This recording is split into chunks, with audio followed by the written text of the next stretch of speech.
London বৈঠক শেষ পর্যন্ত ইতিবাচকভাবেই শেষ হয়েছে। এ খবরে রাজনৈতিক মহল থেকে আমজনতা সবাই সন্তোষ প্রকাশ করছেন। এই মুহূর্তে অনেকেরই চোখ আরও একটি দিকে, নবগঠিত জাতীয় নাগরিক পার্টি এনসিপি ও জামায়াতে ইসলামীর প্রতিক্রিয়া কি। রমজানের আগে নির্বাচন অনুষ্ঠানের ব্যাপারে অন্তর্বর্তী সরকার প্রধান প্রফেসর ড মোহাম্মদ ইউনূসের সঙ্গে বিএনপির ভারপ্রাপ্ত চেয়ারম্যান জনাব তারেক রহমানের বৈঠকে রমজানের আগেই নির্বাচনের পক্ষে যে ঐক্যমত্য হয়েছে তাতে কি এনসিপি খুশি, বা জামায়াত কি তা সহজভাবে মেনে নেবে?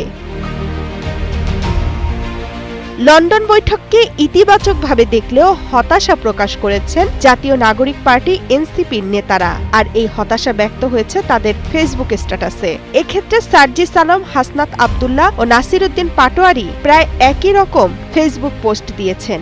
তারা বলছেন, বৈঠকে নির্বাচনের মাস ও তারিখ গুরুত্ব পেয়েছে, কিন্তু সেভাবে প্রাধান্য পায়নি অভিযুক্তদের বিচার ও সংস্কারের বিষয়টি। তারা বলেছেন, এ দুটি দাবি অভ্যুত্থান পরবর্তী বাংলাদেশের অন্যতম গুরুত্বপূর্ণ আকাঙ্ক্ষা।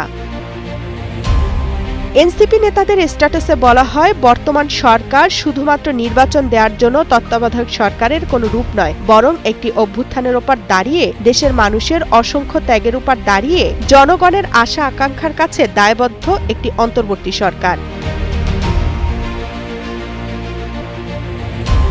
স্ট্যাটাসে তারা নির্বাচনের পূর্ব শর্ত হিসেবে কিছু দাবি তুলে এনেছেন। দাবিগুলো হচ্ছে, মাসের মধ্যে জুলাই ঘোষণাপত্র ও জুলাই সনদ, মৌলিক সংস্কার, দৃশ্যমান বিচার এবং নির্বাচন কেন্দ্রিক প্রয়োজনীয় সংস্কার সাধন। এনসিপি নেতারা তাদের ফেসবুক পোস্টে বলেন, জুলাই সনদের পূর্বে নির্বাচনের মাস আর তারিখ নিয়ে কথা বলা অন্তর্বর্তীকালীন সরকারের প্রধান দায়বদ্ধতা ভুলে যাওয়ার নামান্তর। সনদ রচনার পরই নির্বাচন বিষয়ক আলোচনা চূড়ান্ত হওয়া উচিত। এনসিপির একই উদ্বেগ দেখা যায় তাদের বিবৃতিতেও। লন্ডন বৈঠকের পর এনসিপি যে বিবৃতি দিয়েছে তাতে বলা হয়, নির্বাচন প্রশ্নে সরকার কেবল একটি রাজনৈতিক দলের অবস্থান ও দাবিকেই বেশি প্রাধান্য দিচ্ছে বলে বারবার প্রতীয়মান হচ্ছে। বান্ডেল থাকলে প্রতি সেনমানিতে টাকা বাঁচবে। বিকাশ সেনমানি বান্ডেল কিনে জিতুন প্রতি লেনদেনে। তবে বিএনপির সঙ্গে একটি সমঝোতা যে হয়েছে এ নিয়ে সন্তোষ প্রকাশ করে এনসিপি। জাতীয় নাগরিক পার্টির বিবৃতিতে বলা হয়, প্রধান উপদেষ্টা ও বিএনপির ভারপ্রাপ্ত চেয়ারম্যানের মধ্যকার বৈঠকে সংসদ নির্বাচন বিষয়ে বিএনপিকে আস্থায় আনতে সফল হয়েছে সরকার। জাতীয় ঐক্য, স্বাধীনতা ও সার্বভৌমত্ব এবং রাষ্ট্র সংস্কারের প্রশ্নে রাজনৈতিক দলগুলোর মাঝে ঐক্যমত্য প্রতিষ্ঠা জরুরি। বিবৃতিতে অন্তর্বর্তী সরকারের প্রতি দুটি স্পষ্ট দাবি জানিয়েছে এনসিপি। একটি হচ্ছে রাজনৈতিক দলগুলোর সঙ্গে আলোচনার মাধ্যমে সংস্কারের বিষয়গুলোর ব্যাপারে ঐক্যমত্য প্রতিষ্ঠা। অন্যটি হচ্ছে জুলাই সনদ রচনা এবং কার্যকর করে আসন্ন জুলাইকে যথাযথ মর্যাদায় স্মরণ করার উদ্যোগ গ্রহণ।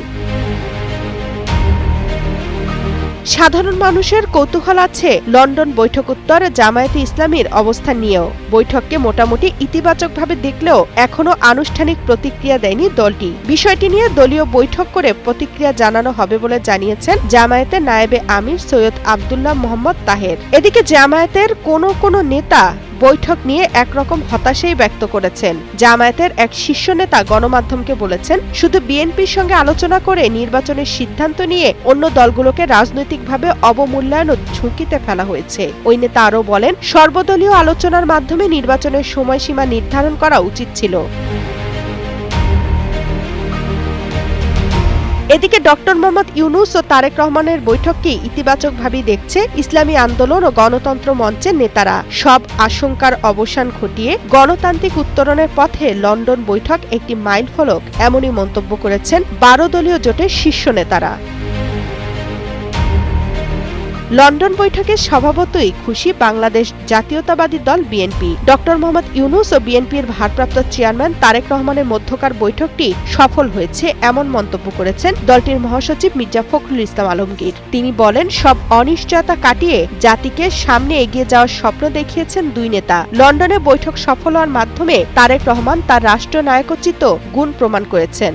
এপ্রিলের প্রথমার্ধে নির্বাচন হবে, প্রধান উপদেষ্টা এই ঘোষণার পর থেকেই বিএনপি আরও আগে নির্বাচনের দাবি পুনর্ব্যক্ত করে আসছিলেন। বলা যায়, লন্ডন বৈঠকে তাদের সে দাবি পূরণ হয়েছে, কিন্তু এনসিপির ভেতরে যে অস্বস্তি দেখা যাচ্ছে এটা কোথায় গিয়ে গড়ায় এটা দেখার অপেক্ষায় সাধারণ মানুষ।